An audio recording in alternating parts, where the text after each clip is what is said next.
From MTN News, this is Montana This Morning. I'm Jonathan Amberian in Helena. New state data is shedding light on the spread of the Delta variant of COVID-19 in Montana. I'll have more details on their findings.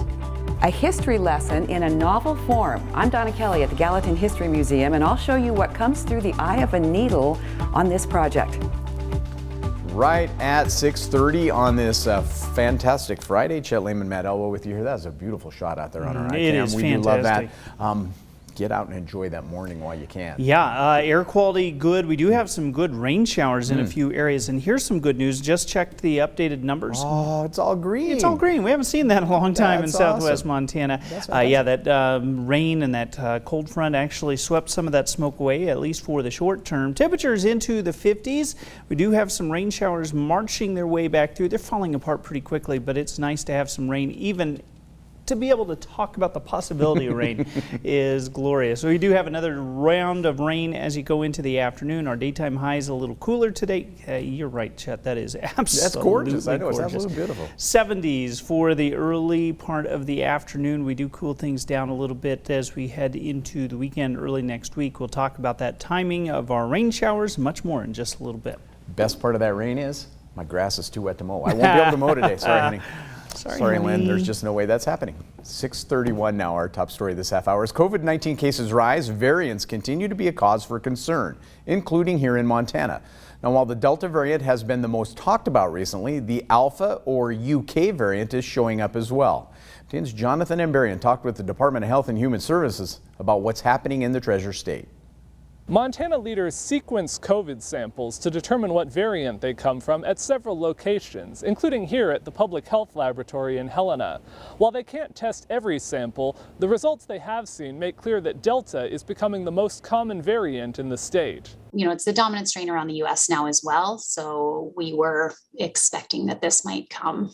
The Montana Department of Public Health and Human Services released a new report this week. In the most recent results, 87% of samples tested were from the Delta variant. Public health leaders say it appears that variant is spread more easily than other COVID strains. Variants in general remain a concern for DPHHS. The report says of COVID-related hospitalizations and deaths in the last 8 weeks, all the cases that were sequenced came from variants. Leaders say that's another reason to encourage people to get vaccinated. The risk of a genetic change happens every time a virus is transmitted from one person to another. So the more circulation we see, the more chances that there could be some mutation that could cause a new variant. So we really do want to try to limit our number of new cases and limit transmission so that we reduce the risk of any changes in this virus. The numbers of new COVID cases and hospitalizations have been going up in the last few weeks. Leaders believe that may be the reason behind a recent increase in the number of people getting the vaccine. Last week, just over 4,500 Montanans got their first shot, up 18% from the week before. DPHHS says among people hospitalized for COVID-related illness in the last 8 weeks, almost 90% weren't vaccinated. We feel that vaccination is our best tool against COVID. The state lab is able to test 150 samples a week for variants, and the University of Montana and Montana State University can also do the sequencing. But not every sample contains enough genetic material to determine what variant it comes from. In Helena, Jonathan Amberian, MTN News.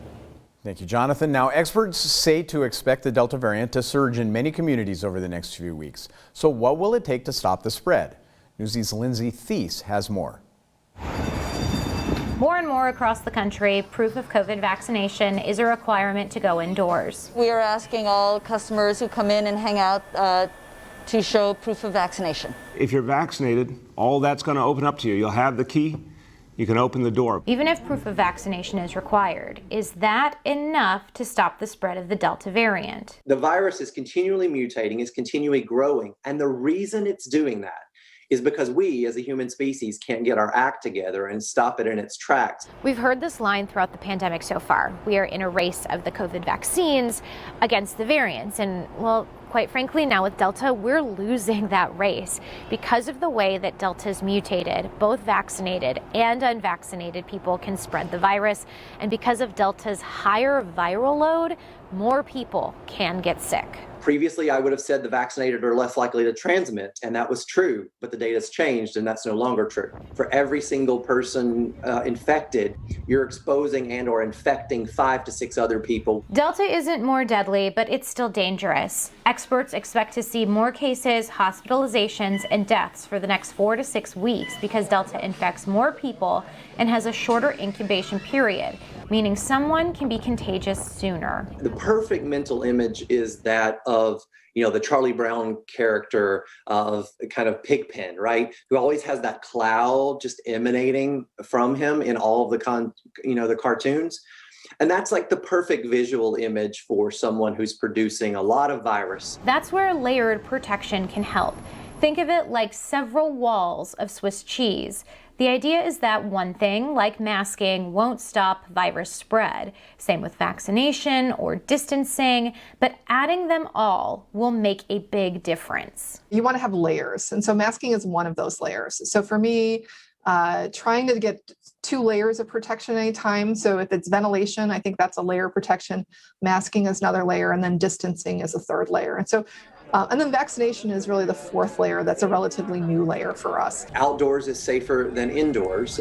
Smaller crowds are safer than larger crowds, right? Vaccinated groups of people are safer than unvaxxed groups of people. Billy Joe Agan knows all about those layers. He's been requiring proof of vaccination in his bar and music venue in Oakland, California since May. For me personally, my wife and I had a child in November, and my kid can't get vaccinated, so that's a big motivation for me here, which is I need to operate my business, and I don't want to do it and feel compromised when I'm hanging out with my infant. He tells Newsy they've gotten minimal pushback, but logistically it's been worth it to be back, open, and feeling safe. We got a handful of holistic crystal healing people that kind of got irritated by it. Yeah. Some legal, some amateur legal scholars and some MAGA types, but nothing really too crazy. They also use that Swiss cheese approach, masking, doors open for ventilation. To date, they've had no staff or patron COVID cases. Lindsay Thies, Newsy, California. 6:36 back here in the Treasure State. The start of the new school year is right around the corner. MTN's Annie Johnson explains how one local person is starting to help with the financial challenge of getting prepared. That's in this morning's Positively Montana report. At the end of the summer, parents are tasked with making sure their kids have school supplies for the upcoming school year. But teachers also have that same task for their students. Sometimes it feels like in order to make a difference, we have to do a big, bold, grand gesture. And sometimes it doesn't take a big, bold, grand gesture to make a difference. And this opportunity can allow people to make a difference with something as simple as a pack of paper. It's really as simple as clicking on an Amazon wish list, perusing the items that educator has on their list, finding 1 or 2 items, or if you can buy the whole list, that's fantastic, adding them to your cart, selecting their wish list address at the end, confirming your payment, and hitting purchase. And it literally takes 2 minutes. This Bozeman resident saw the Clear the List idea from social media and decided to bring it to the Gallatin Valley. Leaning into things like this and taking care of each other, I really have no doubt that we can get these teachers and educators the supplies that they need to help them have a really happy and successful school year. After a couple dozen educators responded to Lauren, she made a Google Doc with links to their wish list, but no other information is exchanged. I could see that I'm buying items for Beth.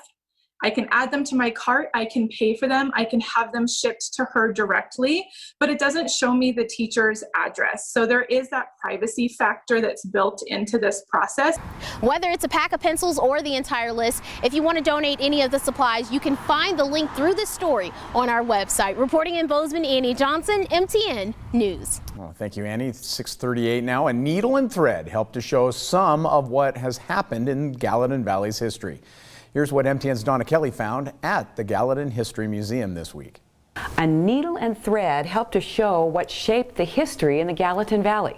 Really a sense of community is what we were going for, because this was a project that was born out of us trying to connect during this time when we had to be apart with COVID. So I really want that sense to come into it, and also like this heritage of embroidery. Painting history with thread. That's the tapestry project at the Gallatin History Museum. When we threw these out there, we didn't know what people were going to bring back. So each one that came back, I was so impressed. Familiar points and places, embroidered to help depict some of the events and people of the Valley's history. Originally, the idea came to the curator from a famous and elaborate tapestry in London. Kelly made drawings, sometimes from pictures, and put together kits with thread and colors, and then gave the embroiderers some freedom in how they finished off the panel. She did the dust on that one, just those little specks of embroidery there. It was hard to pick and choose which pieces of history would win a spot for a tapestry, so much so that the original 10 panels went up to 35 and looking to do more. I did have a couple sort of designs that we didn't get to, but things like Spring Hill community, we didn't get Belgrade in here. There's a lot of small communities that we would like to add. Chestnut, some places that are no longer here would be great, and like you said, people as well. I could see this continuing for a very long time. Next to each tapestry, there's a quick history lesson, and there's a booklet that has them all. It helps you go back in time with Native Americans here, to the gold rush, to Old Faithful, to Nelson's story, buying cows in Texas, and making the cattle drive to Montana. Nice for long-timers and newcomers interested in what's stuck on the timeline where we live. That's awesome, and you can check it out at the Gallatin History Museum in downtown Bozeman. Meantime, it's 6:40. We're going to take a break. When we come back, frontline healthcare workers are getting some support from a doll. After the break, see how Barbie is showing kids how healthcare workers are stepping up during this pandemic. But first, let's take a look at what's happening at 7 o'clock on CBS This Morning. Ahead on CBS This Morning, new COVID cases are outpacing vaccination rates, raising the risk for more dangerous variants. We'll discuss how the spike could affect the need for booster shots. The Secretary of Education says kids have suffered enough. We'll ask him why he wants children to be masked when they return to school in the fall. And in our Pushing the Limits series, meet a group of young robotics experts who are using their skills to help one little boy ride a bike. We'll see you at 7.